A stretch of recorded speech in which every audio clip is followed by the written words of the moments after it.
flash here. Today I'm going to show you my big three. So the big three is your shelter, your sleep system, and your pack, how you carry it all. Excuse me. So my pack is the Z-Packs Arcall Ultra 60 women's version, and I have another video that goes through all the specifics about this pack. So if you're interested in learning more about the Z-Packs Arcall, you can check out my other video on this pack. I also, as part of the pack system, I have a light AF fanny pack, and this is the small one.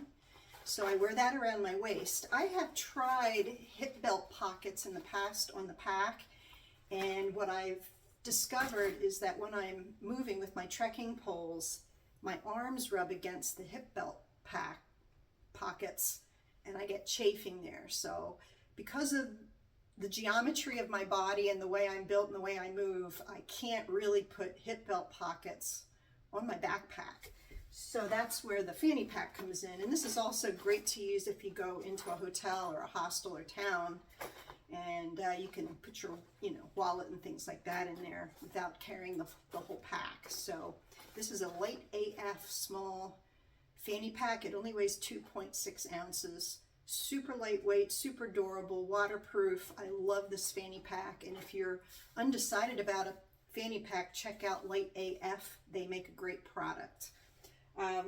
So that is my pack. Okay, shelter. So my shelter is a Z-Packs Duplex Light. I wanted a tent that was large enough that I could fit myself and all my gear and my pack inside the tent. I've tried other options. I've tried one-person tents where your pack is in the vestibule.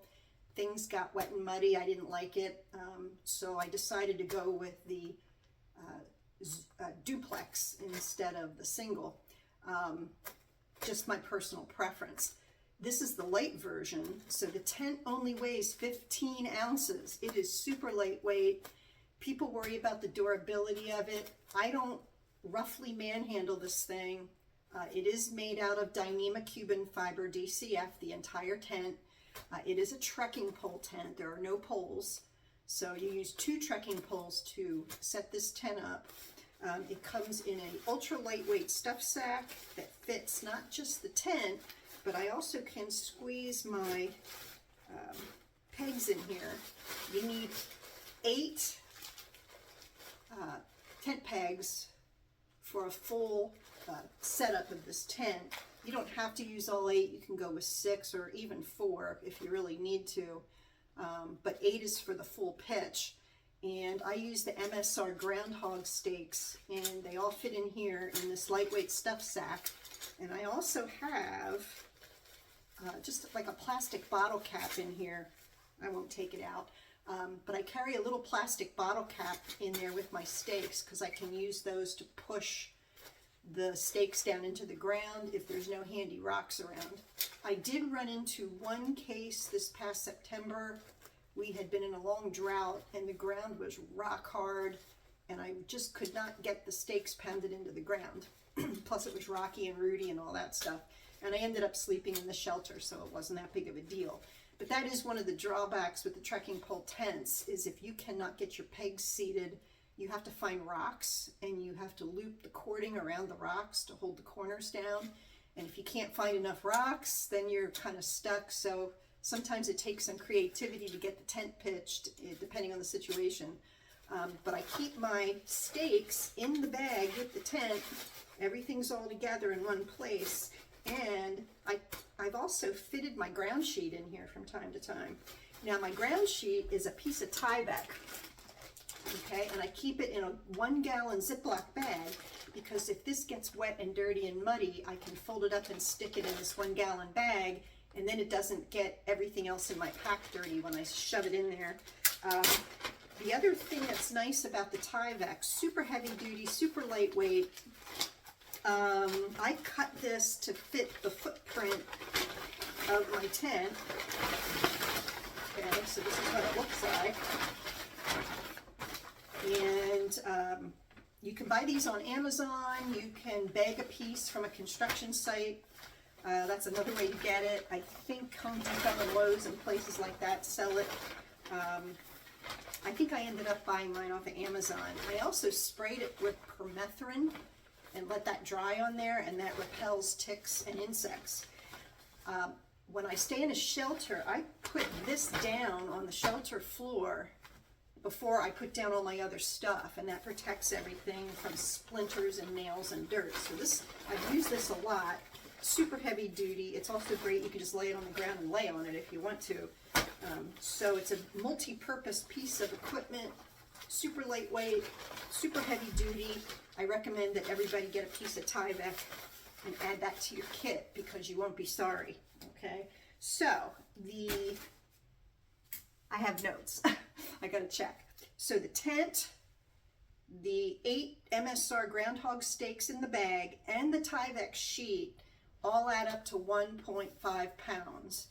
Plus my pack and my fanny pack and all the add-ons to my pack also weigh 1.5 pounds. I also have a foam mat, but that's part of my sleep system, so we'll talk about that in a minute. So the third of the big three is your sleep system.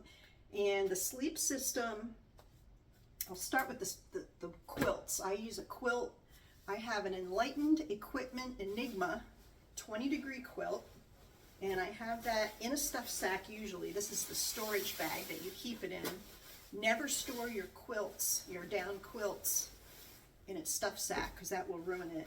I got the one that has the toe box already sewn, and I really like that.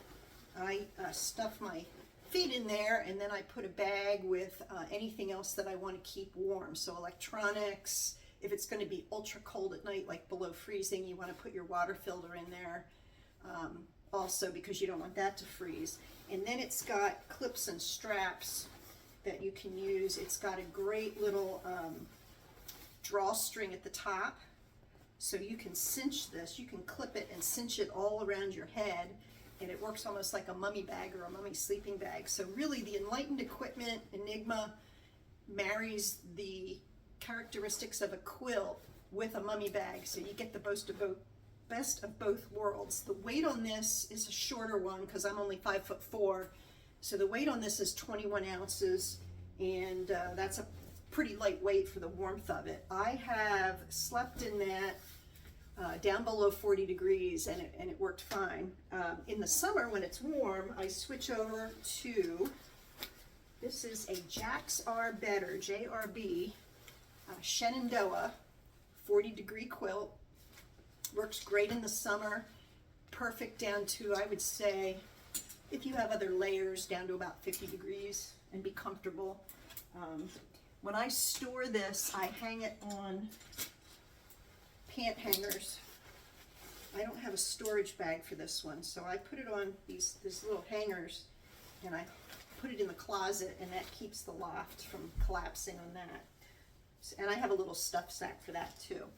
So if I'm staying in the shelter, I put down my tyvek first, then I put down my 1/8 inch foam mat, okay, and then I put down my air mattress. So the tyvek and the foam mat protects the air mattress from any punctures. And also the foam mat keeps the air mattress from sliding around, which is great. I also use the foam pad in my tent for the same reason. Otherwise, you're kind of slipping and sliding all over the place. Okay, now my air mattress, I got a new one this year. I had, I can't remember what I had last year. Anyway, this is the Nemo Tensor Elite, and it is the mummy-shaped short version. And it is only 7 ounces. That's right. Now, if you add the inflating bag or an air pump, now you're adding on, a few more ounces for that.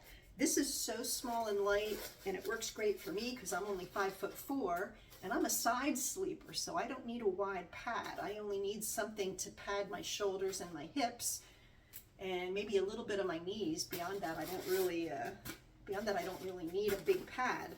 So this has a little Velcro strap that holds it all together, and it's super lightweight, but it works great. I get a good night's sleep on this. It's the mummy shape, and I can just blow it up. I don't need a pump or anything like that, or a inflating bag, but if you want to use those, of course, that's fine. And it's very easy to fold it back up and roll it back up and put it in its little stuff sack in the morning when you're ready to pack up for camp. So I like this. Sleeping pads are very individual. Different people have different needs for their sleeping pads depending on whether they're a side sleeper, a back sleeper, a belly sleeper, whatever. So what you choose to use is going to be particular for your needs and desires for comfort. Getting a good night's sleep is super important, and you don't want to be in a situation where you can't sleep well. Okay, so that's what I use for my air mattress. Now, in addition to that, here's one of my Hilltop stuff sacks. I think this is the large version. So in this, I have a silk sleeping bag liner, and when it gets cold, this thing makes a huge difference in your comfort level. So I slide into this, and then I wrap myself up in my quilt, and that makes a huge difference. Now, this is not one of the real expensive $100 silk versions. This is a Mulberry Crafts that I got off of Amazon. I can't remember how much it was, but it wasn't anywhere near as expensive as the name brand silk sleeping bag liners, and it's worked great. I have no complaints about this. And again, it rolls up nice and tight and small, and I put it in my Hilltop Packs waterproof bag, and then that ensures that it's going to stay nice and dry for me. Also in there, I have a pillow cover. Last year, I used an inflatable pillow. This is the Nemo Philo inflatable pillow, and I took the air pocket out of it completely, because you can do that to wash it, and never put it back in. And I stuff my puffy jacket and any clothing that I'm not wearing, I put in here, and I use that as my pillow, and it's worked great. I have no issues with that. You may need an inflatable pillow to sleep right.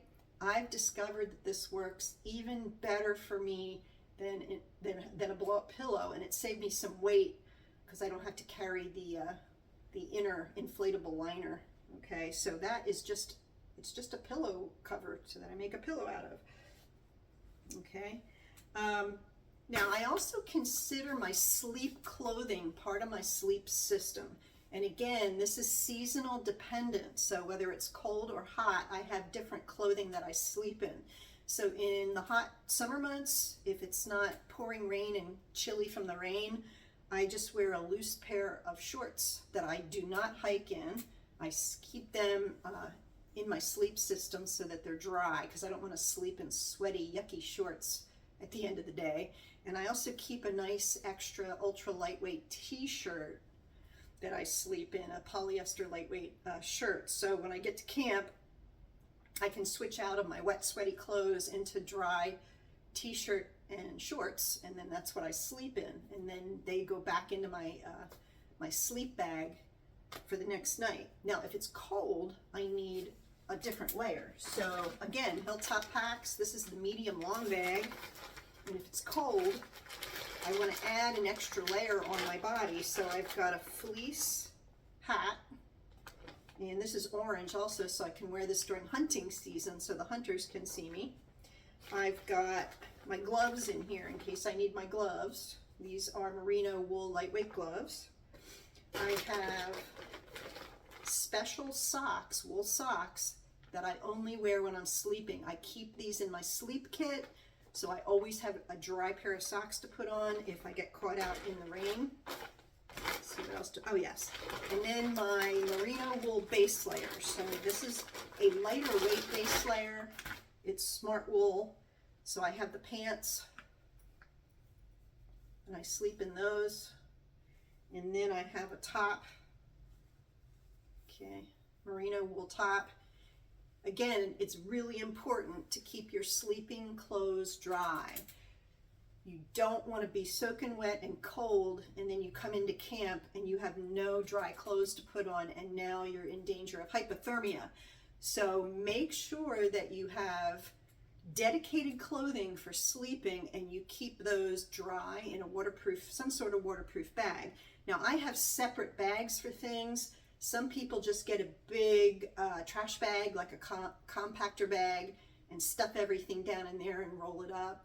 That's another way to do it. It's personal preference. I like the separate stuff sacks because it makes me feel A, more organized, and B, I can organize the things in the bottom of my pack so the weight is evenly spread out and distributed.